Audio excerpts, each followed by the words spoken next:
Guest is a retired Chicago police officer whose 18-year-old daughter, Sydney, died of an overdose in 2015. Since then, she has founded an advocacy group and a nonprofit called Drug Induced Homicide, where she's worked to change legislation in order to prosecute the drug dealer in an overdose case. Terry Almanza joins me now. Terry, thank you so much for your time tonight. We do appreciate it. Absolutely. Thank you for having me. You know, first of all, my heart goes out to you. I'm so sorry for your loss. I want to give you some time to talk about your daughter. Tell us about who Sydney was and what led up to her death. She was just an amazing young lady, beautiful, smart, kind, selfless, athletic, feisty. She was very tiny but mighty. She was an amazing volleyball player. She was so kind-hearted. Just a really great all-around kid. You know, I say young lady, but yeah, she was still, you know, a teenager. She had a whole life ahead of her, and love beyond measure. Just a joy. We miss her terribly. Yeah, I can only imagine. I'm a mother myself, so my heart goes out to you. You said that it took 16 months to convince Chicago police to investigate your daughter's death as a homicide. Tell us what happened here and what the turning point was. I knew that what took place was criminal, but never had heard of the drug-induced homicide policy.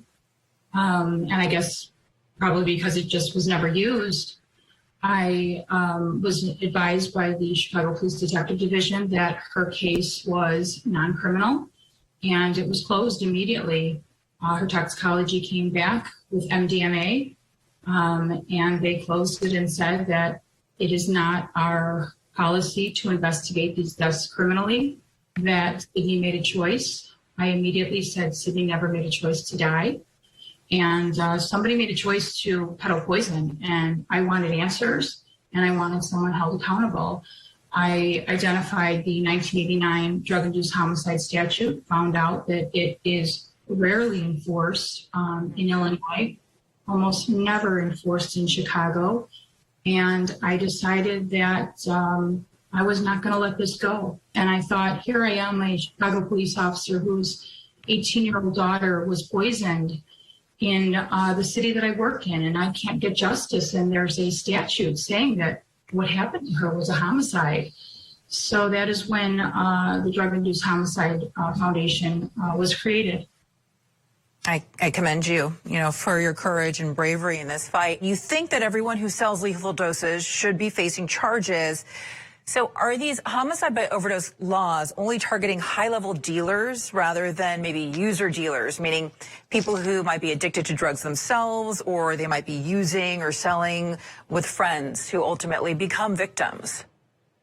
Well, in Chicago, whoever, the victim was, whoever the dealer was, there simply just was no accountability. It didn't matter whether this was a, young teen like my daughter who was renting, or whether it was someone who was struggling with substance use disease, or someone, that just, maybe was a recreational user.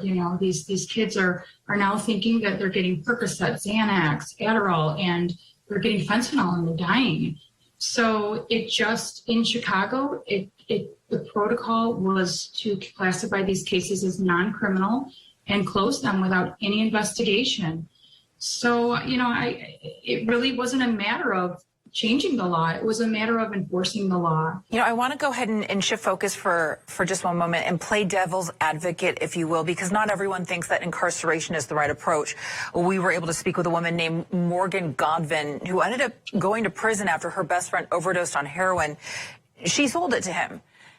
And she also lost her mother to an overdose as well. So listen to what she had to say about homicide by overdose laws. The American public is angry. I am mad. Half my friends are dead. My mom is dead. So we are looking to our politicians and we are saying, do something. Why are we focusing on overdose punishment instead of overdose prevention? In fact, the data show that drug-induced homicide laws increase overdose rates because they make people less likely to call 911 during an overdose. Terry, what do you make of her thoughts, and why do you think incarceration is a good solution when it comes to curbing the crisis?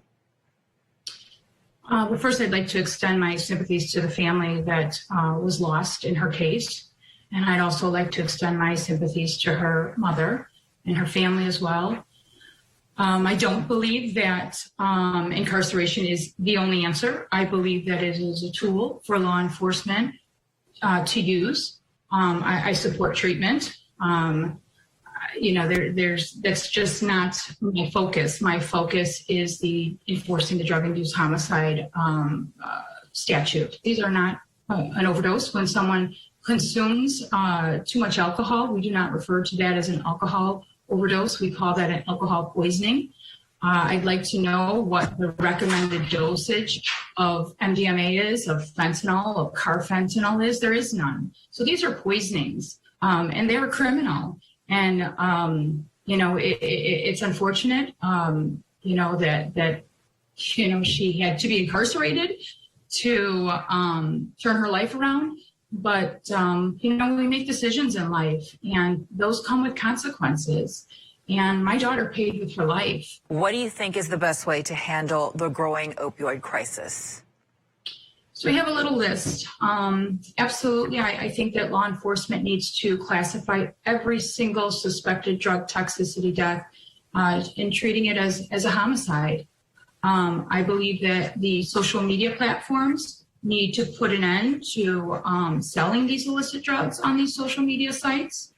I believe that we need more and better treatment for patients diagnosed with substance use disorder, an increase in the use of overdose reversal agents like Narcan, and shutting down the flow of illicit drugs pouring into our border, and limiting the supply of prescription pills. Terry Almanza, thank you so much for joining The Why tonight. And again, I am so sorry for your loss. Druginducedhomicide.org is the website in case you want to go ahead and look into her advocacy group. Thank you, Terry. Thank you so much. God bless.